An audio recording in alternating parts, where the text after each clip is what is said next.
Telangana fisheries chairman మెట్టు సాయి కుమార్ మనతో ఉన్నాం. ఎలా నడుస్తుంది ప్రచారం? ఇప్పుడు కాంగ్రెస్ పార్టీ దాదాపు 30,000 మెజారిటీతో గెలవబోతుంది. ప్రజల స్పందన చాలా బాగుంది. రాజకీయ వ్యవహారాల్లో కాంగ్రెస్ పార్టీ ఇచ్చిన ప్రకారంగా ముందుకెళ్తా ఉన్నాము. నవీన్ యాదవ్ని గెలిపించేందుకే షేక్పేట్ అదేవిధంగా జూబ్లీ అవుతామని సిద్ధంగా ఉంది. ఒక మంచి చదువుకున్న వ్యక్తి, ఒక బీసీ విద్యావంతుడు, కాంగ్రెస్ పార్టీ ముఖ్యమంత్రి రేవంత్ రెడ్డి గారు బలపరిచిన వ్యక్తిగా, అందరికీ మన్ననపడిన వ్యక్తిగా గతంలో 2 సార్లు ఆయన ఓడిపోవడం జరిగింది.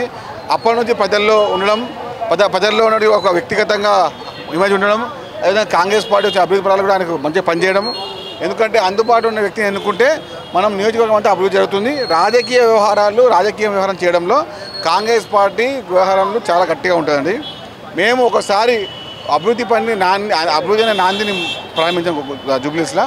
100% కాంగ్రెస్ పార్టీ జూబ్లీస్ ఎన్నికల్లో ఘన విజయం అదిపోతుంది.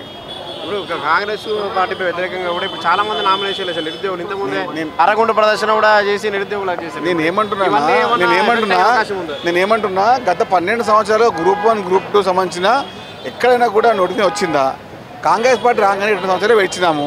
అది మా ఘనత. నిరుద్యోగులని తెలంగాణ ప్రభుత్వంలో ఉద్యోగులుగా మార్చి భాగస్వామ్యం చేస్తున్నాము. అది కాంగ్రెస్ పార్టీ ఘనత. 10 ఇంటికి సన్నభయం ఇస్తున్నాము. అది కాంగ్రెస్ పార్టీ ఘనత. అందరికీ గత 10 సంవత్సరాలు ఏ ఒక్కరు కూడా రేషన్ కార్డు ఇలే. కాంగ్రెస్ పార్టీ రేషన్ కార్డు ఇచ్చింది. ముఖ్యమంత్రి రేవంత్ రెడ్డి గారు రేషన్ కార్డు ఇచ్చారు. అరే ఇచ్చిన పనిని స్పష్టంగా చెబుతున్నాం. మేము ఎక్కడ కూడా ఏ వ్యవహారం చేసినా కూడా రాజకీయ కోణం మేము ఎక్కడ చూడము.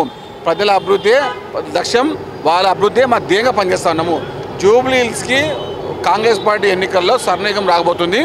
జూబ్లీహిల్స్కి గతంలో పీజీఆర్ కాంగ్రెస్ పార్టీ కంచుకోటగా ఉండే, మరీ కూడా ఇప్పుడు కాంగ్రెస్ పార్టీ కంచుకోట కాబోతుంది. కాబట్టి చెప్తున్న ఒకటే నాంది, అభివృద్ధికి నాంది జూబ్లీహిల్స్. కాంగ్రెస్ పార్టీ హస్తం గుర్తుపై ఓడడానికే తెలంగాణలో 55 నగరంలో ప్రతి ఒక్కరు సిద్ధంగా ఉన్నారు.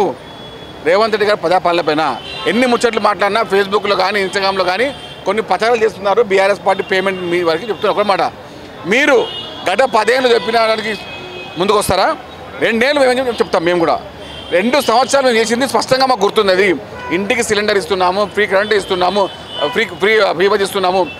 అదేవిధంగా రేషన్ కార్డ్ అనేది నిరుపేదల యొక్క ఒక స్వప్నంగా ఉండే ఆ రేషన్ కార్డుని ప్రతి ఇంటికి ఎక్కడ పైరు లేకుండా పనిచేస్తున్నాము. అది మా ఘనత. CM Revanth Reddy comments minority ఓట్ల కీలకంగా ఉన్నాయి, హిందూ ఓట్ల అవసరం లేదని ప్రతిపక్షాలు ఆరోపిస్తున్నాయి. అదే అది మాట్లాడకండి. పద్దానికి మైనార్టీ అన్నారుగా. ముస్లిం అంటే మైనార్టీ, కాంగ్రెస్ అంటే మొదలు నేను పక్కా హిందువును కదా. కాంగ్రెస్ మొదలు ముస్లిం మొదలు కాంగ్రెస్ అని. ఈయన హిందూ కాదా?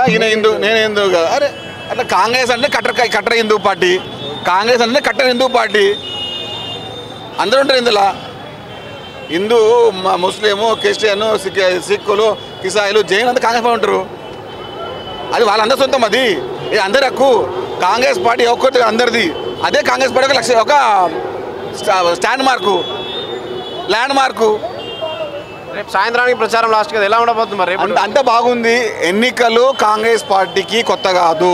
ఎన్నికల్లో రాజకీయ వ్యవహారాలకు పక్కన పెడితే జూబ్లీహిల్స్ అభివృద్ధి కాంగ్రెస్ పార్టీ లక్ష్యం.